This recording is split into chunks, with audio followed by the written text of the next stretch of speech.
Good morning everyone, welcome to my channel. আপনারা দেখছেন S রাখিস ব্লগ। এখন থেকে আমি আমার ব্লগটা শুরু করছি। দেখতে থাকুন সারাদিন আমি কি কাজ করব। সকাল সকাল গাছটা দেখতে কিন্তু দারুণ লাগছে বলুন। আর এটা আমি কিন্তু কেটে ছেটে একটু ছোট করে দিয়েছি, তাহলে একটু ঝোপালো হবে এই জন্য। আর কর্তা গিন্নি এই দেখুন চা নিয়ে বসেও পড়েছি। আর দুধ চা না খেলে একদমই ভালো লাগে না, এই জন্য চাটা খেয়ে একদম বিছানা টিছানা সুন্দর করে গুছিয়ে নিচ্ছি। আর বিছানাটা টান টান থাকলে মনটাও ভালো লাগে, আর মনে হয় সারা ঘর দুয়ার গোছানো। আর বিছানোর পাশে দেখেছেন প্রচুর জামা কাপড় আছে, সেইগুলো কিন্তু আমি এখন আর ভাজ টাজ করবো না, একদম পরে রান্না বান্না করে তারপরে এগুলো ভাজ করব। কেননা এখন যদি আমি রান্নার ছেড়ে যদি ভাজ করতে যাই তাহলে কিন্তু অনেকটা টাইম পার হয়ে যাবে। এই দেখুন বিছানাটা দেখেছেন কত সুন্দর লাগছে না, টান টান লাগছে। আর এই যে এখন আমি বাসন টাসন মেজে বাসন নিয়ে ঘরে চলেও এসেছি। তারপর বাসনগুলো আমি ঝটপট করে উবুড় করে নেব। আর পাশের বাড়ির বউটা আমার সঙ্গে একটু কথা বলছিল, আপনাদের আর কথাগুলো মানে পরে আমি ভয়েস দিচ্ছি বলে কি কথা বলেছি না বলেছি সেগুলো আর আপনারা হয়তো শুনতে পারলেন না। আর তারপরে এই যে গ্যাসটা মুছে নিচ্ছি।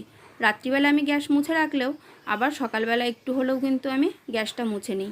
তারপরে কাপড় চোপড়গুলো মানে গ্যাস মোছা যেগুলো সেটা রেখে আর একটা কাপড় এনে আমি ভাঁজ করে রেখে দেবো।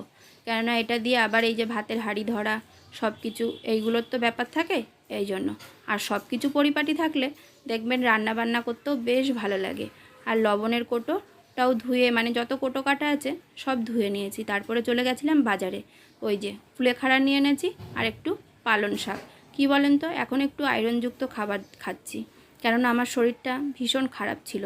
একদম রক্ত অল্পতায় যারা ভুগছেন তাদের জন্য কিন্তু কুলেখাড়ার মতন আর কোনো অব্যর্থ ওষুধ নেই।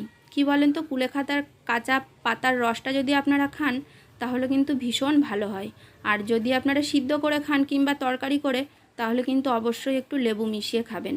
আর এই দেখুন জিলাপিও নিয়ে এনেছি। সকালবেলা দেখছি গরম গরম জিলাপি ভেজে একদম ঝুড়ি ভর্তি করে সাজিয়ে রেখেছে, তাই দেখে আর লোভ না সামলাতে পেরে নিয়ে আসলাম। তারপর পটলগুলো তুলে রাখলাম। আজকে না গাঠি কচু রান্না করব, গাঠি কচু আর পালং শাক। আর আমি আর আগেই আপনারা পালং শাকের রেসিপিটা কিন্তু শর্টসে দেখেই নিয়েছেন। আর এটা কিন্তু একদম সত্যি করে বলতে 10 মিনিটেই রান্না হয়ে যায়, জানেন তো। মানে পালং শাকটা কাটতে যেটুকু দেরি আর কি। আর এই যে আমি কাঁচা লঙ্কার বোটাগুলো ভালো করে ছাড়িয়ে একদম বক্সে লেবু টমেটো সব একটার সঙ্গেই রেখে দিলাম, কেননা লঙ্কা তো আর অত বেশি না, বাক্সটা ফাঁকা থাকবে এই জন্য। পালং শাকের গোড়াগুলো ফেলে দিচ্ছি। আর একদম ফ্রেশ, জানেন তো, এক ফোঁটা জলও দিইনি, একদম সকাল সকাল গেছি তো। এখন কিন্তু বেশি একটা বাজে নাই, 7টা মতো বাজে, তার মধ্যেই আমার এতগুলো কাজ করা হয়ে গেছে। কি বলেন তো, সকাল সকাল কাজ করে নিলে মানে মনটাও ভালো হয়ে যায়। আর রান্নাটা কিন্তু বিশেষ করে করতেই হবে, কেননা ওই যে পেট পেট তো আর কথা শুনবে না, খেতে আপনার হবেই, দেরি করে হোক কিংবা সকাল সকাল হোক। আর এই যে এগুলো কিন্তু কাতলা মাছ, কাতলা মাছগুলো কিন্তু একদম এই যে কিউব কিউব করে কেটে নিয়েছি, বেশ বড় কাতলা ছিল। আর ওই পাশ দিয়ে যাদের দেখতে পাচ্ছেন ওনারা হলো এই যে ডেঙ্গু, যাতে এখন এই যে বর্ষার জল পড়া শুরু হয়ে গেছে, যা ডেঙ্গু প্রতিরোধকের জন্যেই ওনারা এসেছে। আর আপনারাও কিন্তু একদম বাড়িতে জল জমতে দেবেন না, তাহলে কি বলেন তো, ডেঙ্গু মশাগুলো একদম পরিষ্কার জল থেকেই কিন্তু হয়, তাই না।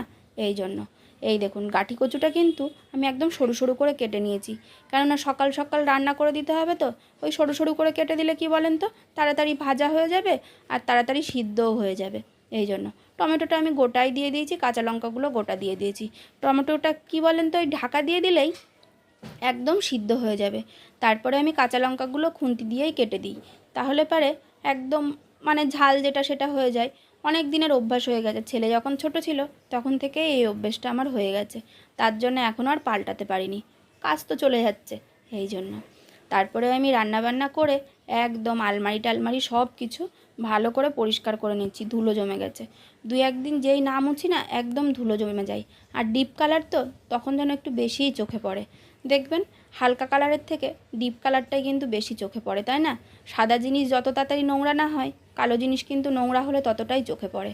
কার কীরকম হয় জানি না, আমার কিন্তু এটাই মনে হয়। তারপরে খাটটাও কিন্তু ভালো করে মুছে নিচ্ছি, মানে খাটের পাশে যে কাঠটা আছে না সেইগুলো। আর এটা কিন্তু তারপিন তেল, আমি তারপিন তেল দিয়ে মুছতে বেশি ভালোবাসি। আর এর কিন্তু অনেক উপকারিতাও আছে। কি বলেন তো, কাঠের জিনিসে কিন্তু অনেক সময় ঘুণ লেগে যায়, পোকা লেগে যায়, তো আপনি যদি তারপিন দিয়ে সপ্তাহে 2টো দিনও মোছেন তাহলে কিন্তু সেই ঘুণ কিংবা পোকা লাগার ব্যাপারটা কিন্তু থাকবে না। আর এই ঘরটাতেই না আগে প্রচুর ওই যে উই পোকা ছিল, এই তারপিন দিয়ে মুছে মুছেই আমার কিন্তু উই পোকা চলে গেছে। অবশ্য তার আগে টার্মিনেটার আর কেরোসিন তেল একসঙ্গে মিশিয়ে অনেকবার আমরা স্প্রে করেছি তার জন্য, তাহলে প্রতিটা কাঠের জিনিসেই একদম উই পোকা হয়ে গেছিলো, আমার আলমারিতে পর্যন্ত উই ধরে গেছিলো। তারপরে আমি মেঝেটা একটু শ্যাম্পু ফেলে ভালো করে স্কচ ব্রাইট দিয়ে ঘষে পরিষ্কার করে মুছে টুছে নিচ্ছি। অনেক দিন একদম ভালো করে ঘষে মোছা হয় না, ওই তারপিন দিয়ে কিংবা একটু জল দিয়ে মুছে নিই, সেরকমভাবে ডলা হয় না।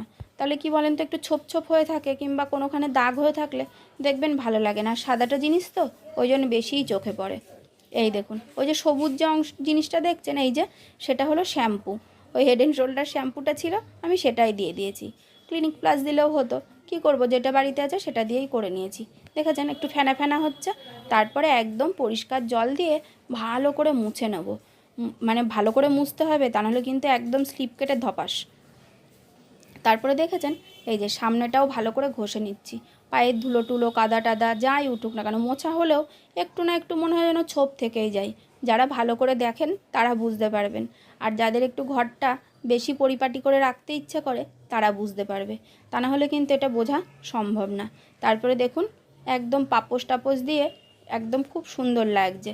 তারপরে বসে দেখলাম জামা কাপড়গুলোও ভাঁজ করে নিই, তা নাহলে ভালো লাগবে না। তারপরে বিছানার চাদর টাদর টান করে একদম আমি স্নান করতে চলে এসেছি। স্নানের সময় দেখেছেন একদম অল্প কটা কাপড় মনে হচ্ছে না, এক বোঝা কাপড় নিয়ে বসে পড়েছি। ধূপধাপ করে কেচে নেবো, আর এই গরম পড়েছে তো, নোংরা না কিন্তু জানেন তো, এই ঘামের যে একটা বিচ্ছিরি গন্ধ, এই জন্যেই কিন্তু জামা কাপড় এত পড়ছে। ছেলের, কর্তার, আমার। সকালে দেখেছিলেন এই যে এই চুড়িদারটাই পরেছিলাম, তারপরে কিন্তু আমি ফট করে চুড়িদারটা চেঞ্জ করে এই চুড়িদারটা পরেছি। কি বলেন তো, ভীষণ ঘাম হয়, আর সত্যি সবারই ঘাম হয় অবশ্য, যে গরম পড়ছে ঘাম আবার হবে না। তারপরে জামা কাপড়গুলো কেচে একদম নেড়ে দিয়েছি, নেড়ে দিয়ে স্নান করে আমি কিন্তু পুজো সেরে নিয়েছি। আর এই যে দেখেছেন মানে আমার ছেলের হয়তো 5-7টা একদম পুরো গেঞ্জি ভিজে গেছে। ঠিক আছে, ভিডিওটা আপনারা দেখতে থাকুন। এই পর্যন্ত যে ভিডিওটা দেখেছেন, যদি কারোর একটুও ভালো লেগে থাকে তাহলে কিন্তু সাবস্ক্রাইব করতে ভুলবেন না, কেননা পরিবারটাকেও তো একটু বড় করতে হবে না, কি বলেন তো। আর আপনারা যদি সাবস্ক্রাইব না করেন তাহলে আমার পরিবার কি করেই বা বড় হবে। ঠিক আছে, বেশি আর বক বক করছি না, আজকের মতন এই পর্যন্তই। আপনারা সুস্থ থাকবেন, ভালো থাকবেন, আর জানাবেন আমার ঠাকুরের সিংহাসনটা কেমন লাগছে। রাখ।